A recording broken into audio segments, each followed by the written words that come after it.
Good morning, students. Welcome to online session of social science. In previous chapter we have finished second chapter of history.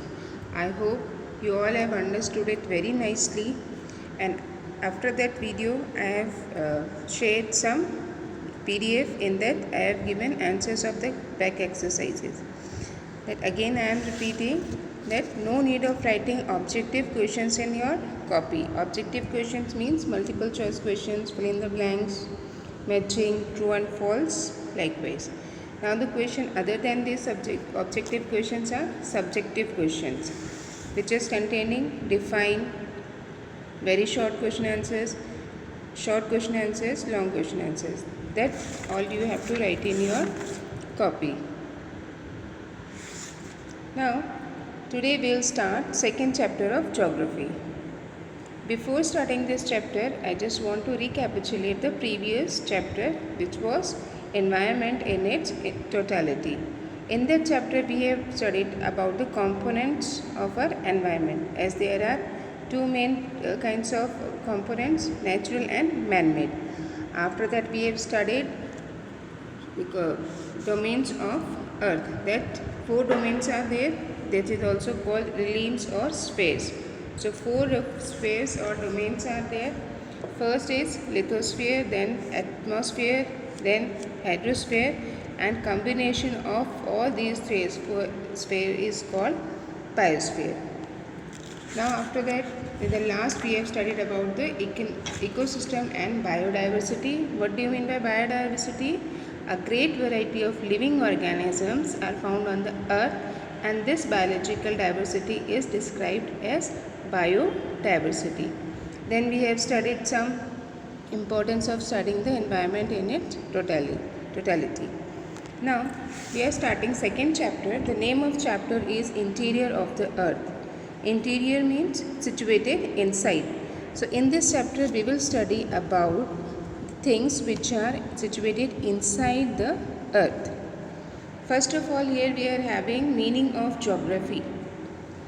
Geography is an earth science, means that is the science of earth. How we can say? Because geography is made up of two words. First is geo means earth, and graphy, it means science of study. Thus geography means that earth, science or study of earth. Now this geography is concerned with dynamic features of earth's surface and its interior. Dynamic feature means constantly changing and developing. And so constant change and develop is there inside the earth and on the surface of the earth. Now, interior of the earth. Now, in this chapter, we will study what material or what is inside the earth. Like its surface, the interior of the earth is also a dynamic one and is made up of rocks.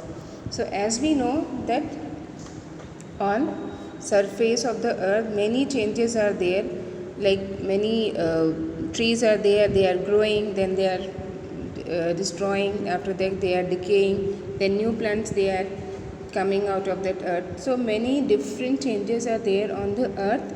In same manner there are many changes and developments inside interior or inside the earth. And the surface of the earth or an interior of the earth is made up of rocks. These rocks are formed in layers, one upon another, and exert enormous downward pressure. So these rocks are made in a form of layers. I think you all have seen onion. When you cut an onion and see, so many layers you can see. In same manner, rocks are found in layers, and what these layers are doing, they are influencing in a very large manner that pressure which is going down or towards lower point. Now the pressure and the heat, they both act together to keep the interior in a dynamic state. means this pressure and the heat, they are acting together, means they are working together, and both are keeping the interior in a constantly changing and developing manner. How do we know about Earth's interior? Now, this is the question, how we can understand what is inside the Earth, how we can know what is there inside the Earth. So, there are three evidences. First is, which is very important source, that is seismic waves, or you can say earthquake waves. Now, these waves are generated in the interior of the Earth, and these seismic waves or earthquake waves, they travel to the surface at different speeds. Now, this seismic wave or earthquake waves, this tell us whether the interior, whether the inside is constituted of solid or liquid. Means it tells whether that inside the earth there is liquid or solid. How we can say, or how it can identify whether that is constituted of solid or liquid? Because when S means seismic waves or surface waves are not transmitted through liquids, means in simple words we can say, when there is seismic waves or earthquake waves are there, if they are transmitting, means there is solid. If they are not transmitting, it means there is liquid. Second evidence is volcanoes and earthquakes. Whenever the volcanoes and earthquake occurs, they throw up materials from the interior of the earth to the surface, and by seeing that materials we can understand and know whether interior of the earth is having solid or liquid materials. Third, on the basis of certain laws of chemistry and physics, scientists have established that the interior of the earth is made up of rock in solid and liquid states. Now, many laws are there in chemistry and physics. So what scientists they have done, they have established means to make something accepted. They have established that interior of the earth is made up of rock in solid and liquid states. Next is structure. Now, on the basis of the interior of the earth, it will be divided into three main layers. See, this is the diagram of structure of the earth. First is crust, second is mantle, third is core. Now that core is divided into two, that is outer core and inner core. This is the picture of structure of the earth. Now first we will understand about the crust.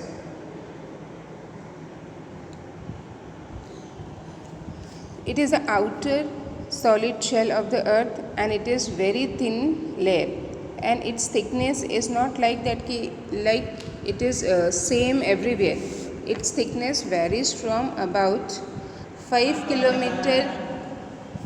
kilometer under the oceans to about 40 kilometer under the plains, that is like in Gangetic plain or prairies. It means a very large area of land that is covered with grass and few trees. Okay, so if we'll say that the thickness of crust is same, so it will not be correct, because that is varying from that. If it is in land, its thickness will be different. If it is ocean, its thickness will be different. So under high mountains such as Himalayas and the Alps, the crust may vary in thickness from 40 kilometers to 80 kilometers.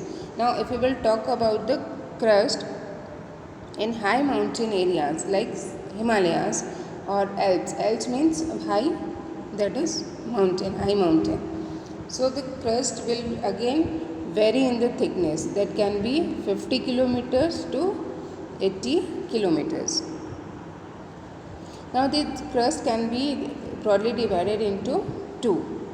First is continental landmass and another is ocean floor. Now here, with the help of diagram, you can understand. See, this is the continent here, that is above the land. That area is called continent, and the part which is inside the earth or interior of the earth, like this one, that is called continental crust. And that is same in ocean. That ocean, after that land, that is ocean. And below that land, below that ocean, again land is there, that is called oceanic crust, that is inside, interior of that. So we are having two kinds of crust. One is continental crust, another is oceanic crust. Now the main mineral constituents of the continental mass are silica and alumina. It is thus called SALE, that is Si for silica and Al for alumina. The oceanic crust mainly consists of silica and magnesium. It is therefore called SiMa, that is Si for silica and Ma for magnesium. Next is mantle. Now it lies below the crust and extends to depth of 2900 kilometers. Now here you can see in this diagram, we are having mantle here, and that is coming after crust. This is the crust, and after that we are having mantle,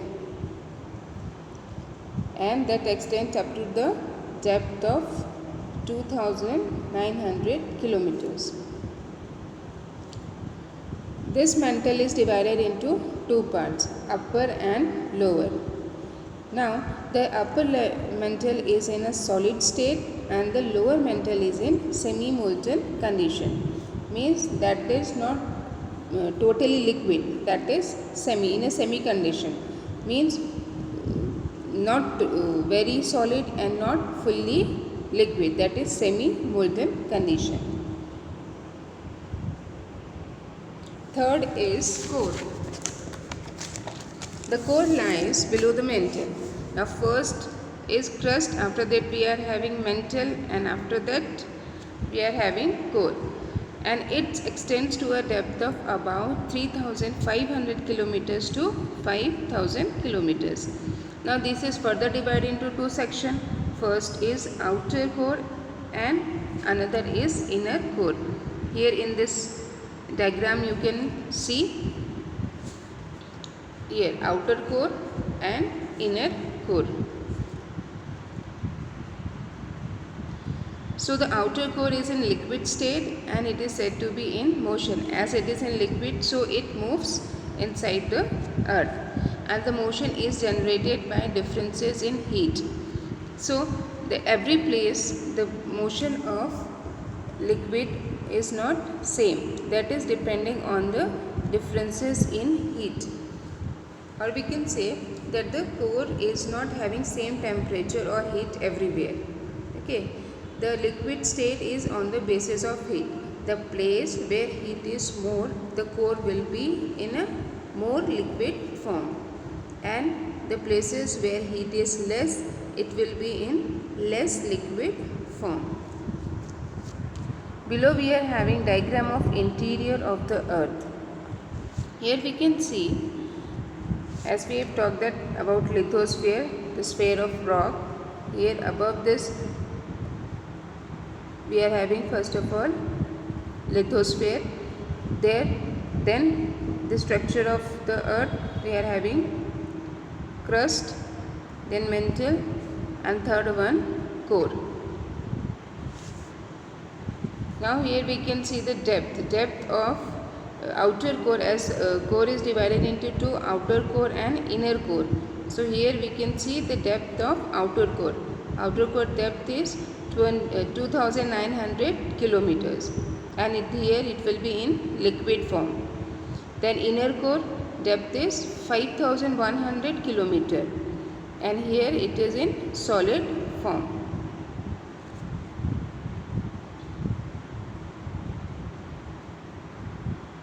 After this, we'll understand about rocks and minerals.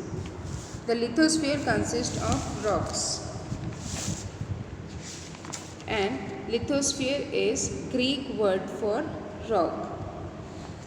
So as we all know, the earth crust is made up of various types of rocks. They are made up of minerals. This is because rocks are constantly being made and destroyed by nature itself.